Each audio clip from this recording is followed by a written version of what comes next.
ഇതുപോലെയുള്ള വിഷയങ്ങൾ ഉണ്ടാക്കുന്നതിന്റെ പ്രധാനപ്പെട്ട കാരണം ബഹുമാനപ്പെട്ട ശ്രീ രമേശ് ചെന്നിത്തല മുന്നോട്ട് കൊണ്ടുവച്ചതായ അതിശക്തമായ ഡേറ്റാ മോഷണം സംബന്ധിച്ച ആ ആക്ഷേപം അല്ലെങ്കിൽ ആ പരാതി, അത് ശ്രദ്ധ മാറ്റുന്നതിന് വേണ്ടി ബോധപൂർവം ഉണ്ടാക്കുന്ന തിരക്കഥകളാണ് ഇപ്പോൾ മാർക്സിസ്റ്റ് പാർട്ടിയുടെ നേതാക്കന്മാർ ഉൾപ്പെടെയുള്ള ആളുകൾ സൃഷ്ടിച്ചുകൊണ്ടിരിക്കുന്നത് എന്നതാണ് ഇപ്പോൾ യാഥാർത്ഥ്യം. ശ്രീമാൻ രമേശ് ചെന്നിത്തല ഉന്നയിച്ചതായിട്ടുള്ള ഈ ശക്തമായിട്ടുള്ള ആരോപണം നിയമപരമായി തന്നെ വലിയ കുരുക്കുകളിലേക്ക് നീങ്ങുകയാണ്.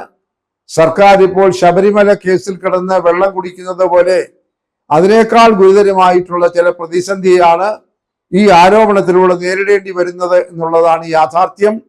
നിയമസഭാ തെരഞ്ഞെടുപ്പ് അടുത്തിരിക്കുന്ന കേരളത്തിൽ ആരോപണ പ്രത്യാരോപണങ്ങൾ കൊണ്ട് രാഷ്ട്രീയ രംഗം കലുഷിതമായി കൊണ്ടിരിക്കുന്ന ചിത്രമാണിപ്പോൾ നാം എല്ലാവരും കണ്ടുകൊണ്ടിരിക്കുന്നത്. ഈ ആരോപണങ്ങളൊക്കെ എങ്ങനെ രാഷ്ട്രീയമായി മുതലെടുത്ത്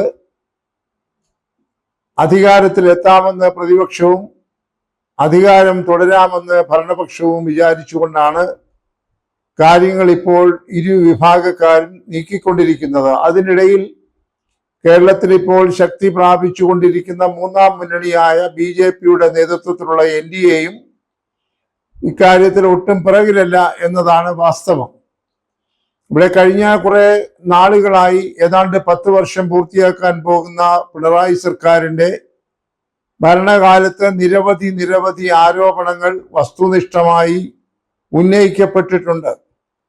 കാര്യകാരണ സഹിതം പ്രതിപക്ഷ ഭാഗത്തു നിന്നുള്ള പാർട്ടി നേതാക്കന്മാർ പലതരത്തിലുള്ള ആരോപണങ്ങൾ ഉന്നയിച്ചിട്ടുണ്ടെങ്കിലും അതൊന്നും കാര്യമായി ഗണിക്കാതെ തുടർന്നും ഇതുപോലെ ആരോപണങ്ങൾക്ക് വിധേയമാകുന്ന പ്രവൃത്തികളുമായിട്ടാണ് ശ്രീ പിണറായി സർക്കാർ കഴിഞ്ഞ 10 വർഷമായി മുന്നോട്ട് പോയിക്കൊണ്ടിരുന്നത്.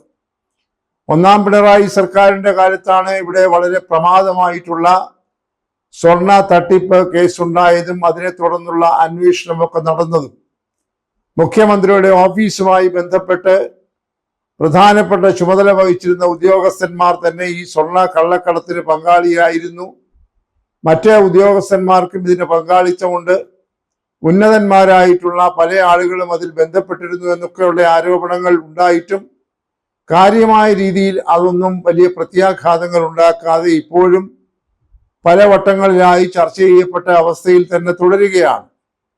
അതിനോടൊപ്പം തന്നെ വന്നിട്ടുള്ള പല ആരോപണങ്ങളിൽ വളരെ പ്രധാനപ്പെട്ട മറ്റൊരു ആരോപണമായിരുന്നു സ്പ്രിംഗ്ലർ കേസ് എന്ന് പറയുന്നത്. സ്പ്രിംഗ്ലർ എന്ന് പറയുന്ന ഒരു വിദേശ കമ്പനിയുമായി കേരളത്തിലെ സർക്കാർ അവിഹിതമായി ഇടപെട്ടുകൊണ്ട് കേരളത്തിലെ ആളുകളുടെ ജനങ്ങളുടെ സ്വകാര്യ സ്വത്തായിട്ടുള്ള അവരുടെ വ്യക്തിഗത വിവരങ്ങൾ ഡേറ്റ വിദേശ ഏജൻസികൾക്ക്, പ്രത്യേകിച്ച് മരുന്നുൽപാദക കമ്പനികൾക്ക് ഒക്കെ കൊടുത്ത് വല്ലാതെ സത്യവിരുദ്ധമായിട്ടുള്ള കാര്യങ്ങൾ പ്രചരിപ്പിച്ച് അതിൽ നിന്ന് ആദായം ഉണ്ടാക്കുന്നതിനുള്ള ശ്രമങ്ങൾ നടത്തിയതിനെ സംബന്ധിച്ചുള്ളതായിരുന്നു.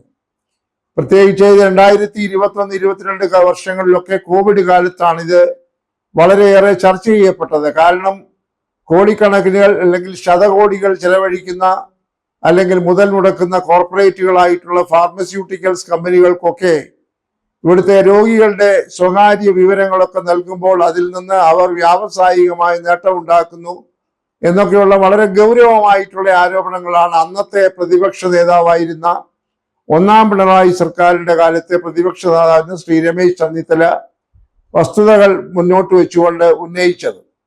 അതിനെക്കുറിച്ച് ധാരാളം അന്വേഷണങ്ങളൊക്കെ നടന്നു. ഒരുപക്ഷെ ആ അന്വേഷണങ്ങൾ എവിടെയും എത്തിയില്ല എന്ന് പറയാമെങ്കിൽ പോലും അതുണ്ടാക്കിയതായിട്ടുള്ള പ്രത്യാഘാതങ്ങൾ വളരെ വലുതായിരുന്നു എന്ന് നമ്മെ ചരിത്രം പഠിപ്പിക്കുന്നു. അപ്പോൾ ശ്രീമാൻ രമേശ് ചെന്നിത്തല പ്രതിപക്ഷ നേതാവായിരുന്ന ഒന്നാം പിണറായി സർക്കാരിന്റെ കാലത്താണ് അതിശക്തമായിട്ടുള്ള ഇതുപോലെയുള്ള ആരോപണങ്ങൾ ഉണ്ടാവുകയും അതിനെ തുടർന്ന് അന്വേഷണം നടക്കുകയും ചെയ്തത്. പലവിധ തട്ടിപ്പുകളാണ് നടന്നത്. ലൈഫ് മിഷൻ സംബന്ധിച്ചുള്ള തട്ടിപ്പുകൾ, അതുപോലെ തന്നെ ഈ പറഞ്ഞ സ്വർണ്ണക്കള്ളക്കടത്ത് നാനാവിധത്തിലൂടെ നാനാമാർഗങ്ങളിലൂടെ വിദേശ രാജ്യത്തെ എംബസിയിലെ ഉദ്യോഗസ്ഥന്മാരെ പോലും ഇതിനകത്ത് പെടുത്തിക്കൊണ്ട് നടത്തിയതായിട്ടുള്ള ഒരു വലിയ സ്വർണ്ണ കള്ളക്കടത്തിന്റെ കഥകളാണ് ആ കാലത്ത് ചർച്ച ചെയ്യപ്പെട്ടത്. അതിനോട് ബന്ധപ്പെട്ട വളരെ പ്രധാനപ്പെട്ട പ്രമാദമായ ഒരു ആരോപണമായിരുന്നു ബഹുമാനപ്പെട്ട മുഖ്യമന്ത്രിയുടെ മകൾ ശ്രീമതി വീണ വിജയൻ എക്സാലോജിക് എന്ന് പറയുന്ന ബാംഗ്ലൂരിലെ ഒരു കമ്പനിയും കേരളത്തിലെ CMRL എന്ന് പറയുന്നതായിട്ടുള്ള ഒരു മിനറൽ കമ്പനിയുമായിട്ടുള്ള അവിഹിതമായ ഇടപാടുകളെ കുറിച്ചുള്ള ആരോപണങ്ങളും അന്വേഷണങ്ങളും അതിനകത്തെ കേന്ദ്ര അന്വേഷണ ഏജൻസികളൊക്കെ വളരെ വിശദമായി ED, CBI, ഇൻകം ടാക്സ് തുടങ്ങിയ ഏജൻസികളൊക്കെ അത് സംബന്ധിച്ച് അന്വേഷണങ്ങളൊക്കെ നടത്തിയെങ്കിലും കാര്യമായിട്ടുള്ള വലിയ പ്രത്യാഘാതങ്ങൾ പ്രകടമായി കണ്ടില്ല എന്നതാണ് അതിന്റെ പരമാർത്ഥം. ഏതായാലും ശ്രീമതി വീണ വിജയന്റെ കമ്പനി അതോടുകൂടി പൂട്ടി അടച്ചു. അത് സംബന്ധിച്ചുള്ള വിവാദങ്ങളൊക്കെ ആ ഒരു കാരണത്താൽ കുറച്ചൊക്കെ കെട്ടടങ്ങി. എന്നാലും അത് സംബന്ധിച്ചുള്ള കേസുകൾ പലതും ഇപ്പോഴും നിലനിൽക്കുന്നുണ്ട് എന്നാണ് മനസ്സിലാക്കുന്നത്. അവിടെയും അന്ന് പ്രതിപക്ഷത്ത് ഇരുന്ന കക്ഷികളുടെ നേതാവായിരുന്ന ശ്രീമാൻ രമേശ് ചെന്നിത്തലയാണ് ഇത്തരം ആരോപണങ്ങളൊക്കെ രേഖകൾ സഹിതം നിയമസഭയിലും നിയമസഭയ്ക്ക് പുറത്തും കൊണ്ടുവന്നത്. രണ്ടാം പിണറായി സർക്കാരിന്റെ കാലത്തും ഏതാണ്ട് അതിന് സമാനമായിട്ടുള്ള വളരെ ശക്തമായിട്ടുള്ള ചില ക്രമക്കേടുകളെ കുറിച്ചുള്ള ആരോപണങ്ങൾ ഉയർന്നു വന്നു.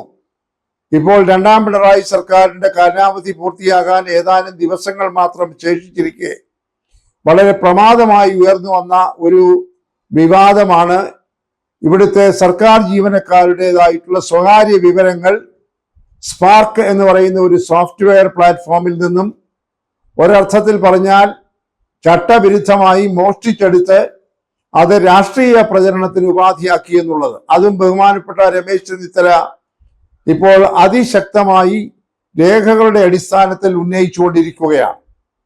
അദ്ദേഹം അതിനകത്ത് നിയമപരമായ ചട്ടലംഘനങ്ങൾ ചൂണ്ടിക്കാണിക്കുന്നു.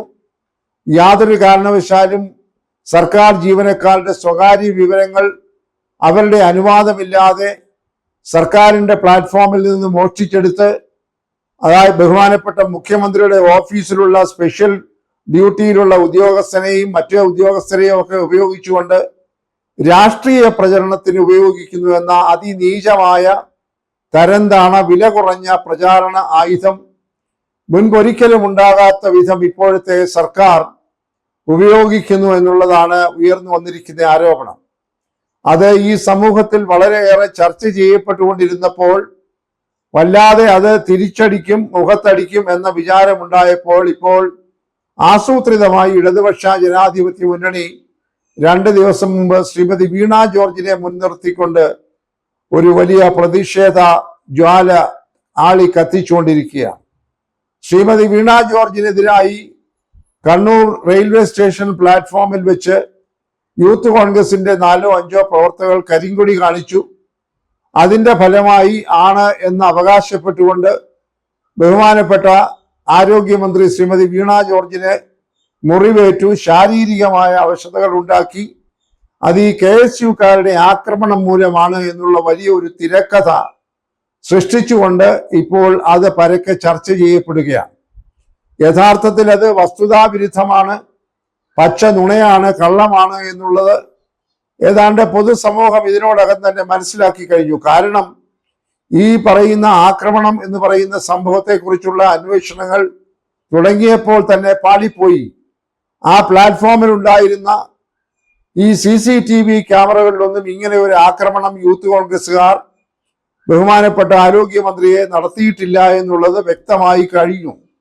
അവർ കരിങ്കൊടി കാണിച്ചു, പ്രതിഷേധം അറിയിച്ചു എന്നുള്ളത് വസ്തുതയാണെങ്കിൽ പോലും അവിടെ ഏതാണ്ട് 10-30ഓളം പോലീസ് ഉദ്യോഗസ്ഥന്മാർ ബഹുമാനപ്പെട്ട മന്ത്രിക്ക് സുരക്ഷ ഒരുക്കി നിൽക്കുമ്പോൾ ഈ പ്രതിഷേധവുമായി വന്നവരെ പോലീസുകാർ തന്നെ ശക്തമായി തടഞ്ഞ് പിന്തിരിപ്പിച്ചയക്കുന്നതെല്ലാം ദൃശ്യമാധ്യമങ്ങളിലും അതുപോലെ CCTV ക്യാമറകളിലും വളരെ വ്യക്തമായി ഇപ്പോൾ പുറത്തു വന്നുകൊണ്ടിരിക്കുകയാണ്. അതുകൊണ്ട് ആ തരം ആക്ഷേപങ്ങളും ആ തരം തിരക്കഥയും ഒക്കെ പൊതുസമൂഹം തള്ളിക്കളയും എന്ന് കണ്ടപ്പോഴാണ് ഇപ്പോൾ ഇടതുപക്ഷ ജനാധിപത്യ മുന്നണി ആകെ പരിഭ്രമത്തിലായിരിക്കുന്നത്.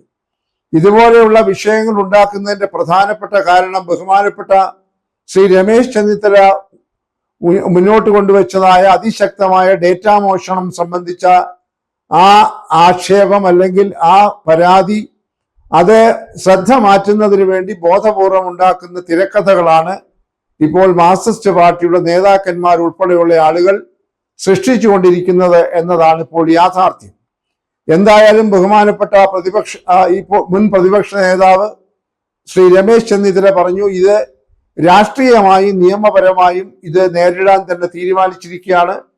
കാരണം ഏതാണ്ട് 1 കോടിയോളം സർക്കാർ ജീവനക്കാരുടെ സ്വകാര്യ വിവരങ്ങളൊക്കെ ചോർത്തിയെടുത്തുകൊണ്ട് അത് തെരഞ്ഞെടുപ്പ് പ്രചരണത്തിന് വേണ്ടി സർക്കാർ ചെയ്തിരിക്കുന്നതായിട്ടുള്ള ആനുകൂല്യങ്ങൾ ഇന്നതൊക്കെയാണ് എന്ന് അനവസരത്തിലും അവസരത്തിലുമൊക്കെ ഈ ജീവനക്കാർക്ക് അവരുടെ അറിവോ സമ്മതമോ ഇല്ലാതെ സന്ദേശങ്ങൾ അയക്കുന്ന അത്യന്തം ഹീനമായ വില കുറഞ്ഞ ഒരു തെരഞ്ഞെടുപ്പ് പ്രചരണത്തെയാണ് ഇപ്പോൾ അഭിമുഖീകരിക്കേണ്ടി വന്നിരിക്കുന്നത്. അതുകൊണ്ട് ഇത് ചട്ടങ്ങളുടെ ലംഘനമാണ്, നിയമലംഘനമാണ്. കാരണം സ്വകാര്യ വിവരങ്ങൾ അതിൻ്റെ ഉടമസ്ഥരുടെ അനുവാദമില്ലാതെ പുറത്ത് ഉപയോഗിക്കാൻ പാടില്ല, ചോർത്തിയെടുക്കാൻ പാടില്ല. അധികാരത്തിന്റെ ധാർഷ്ട്യം ഉപയോഗിച്ചുകൊണ്ട് ഒരു മുഖ്യമന്ത്രിയുടെ നേതൃത്വത്തിൽ തന്നെ അത് ഉണ്ടാകുമ്പോൾ കേരളത്തിന്റെ ചരിത്രത്തിൽ ഒരു പുതിയ കറുത്ത അധ്യായം എഴുതി ചേർക്കുകയാണ്.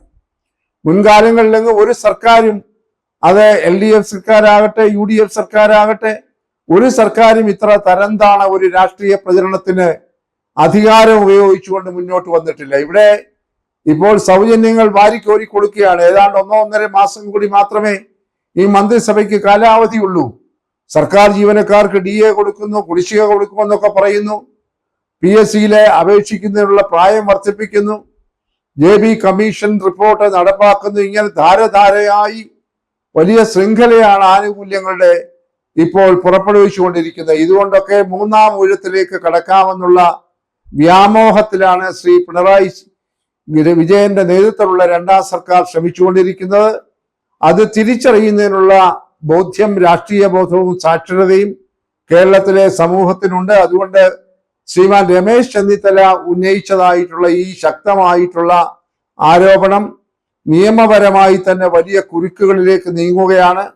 സർക്കാർ ഇപ്പോൾ ശബരിമല കേസിൽ കിടന്ന് വെള്ളം കുടിക്കുന്നത് പോലെ അതിനേക്കാൾ ഗുരുതരമായിട്ടുള്ള ചില പ്രതിസന്ധിയാണ് ഈ ആരോപണത്തിലൂടെ നേരിടേണ്ടി വരുന്നത് എന്നുള്ളതാണ് യാഥാർത്ഥ്യം.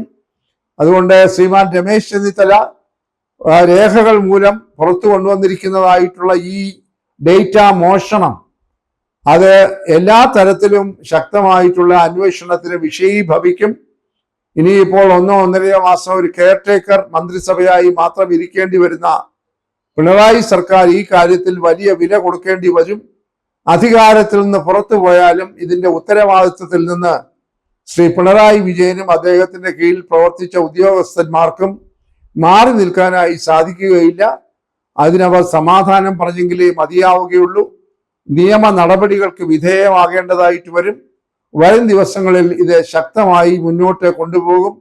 ഇതുപോലെയുള്ള ചെറിയ തിരക്കഥകൾ കൊണ്ട് അതിൽ നിന്ന് ശ്രദ്ധ മാറ്റാൻ മന്ത്രിയെ ആക്രമിച്ചു, മന്ത്രിയെ ഉപദ്രവിച്ചു എന്നൊക്കെ പറഞ്ഞ് മന്ത്രിയും ചില നാടകങ്ങളൊക്കെ അഭിനയിച്ചുകൊണ്ട്, കപട നാടകം അഭിനയിച്ചുകൊണ്ട്, ആശുപത്രിയിൽ കിടക്കുന്ന ചിത്രങ്ങളൊക്കെ പ്രചരിപ്പിച്ചുകൊണ്ട് വോട്ട് നേടാമെന്ന് വിചാരിച്ചാൽ കേരളത്തിലെ പോലുള്ള ഒരു സമൂഹത്തിൽ അത് വിലപ്പോവുകയില്ല എന്നുള്ളത് വരും നാളുകളിൽ വ്യക്തമായി തെളിയാൻ പോവുകയാണ്.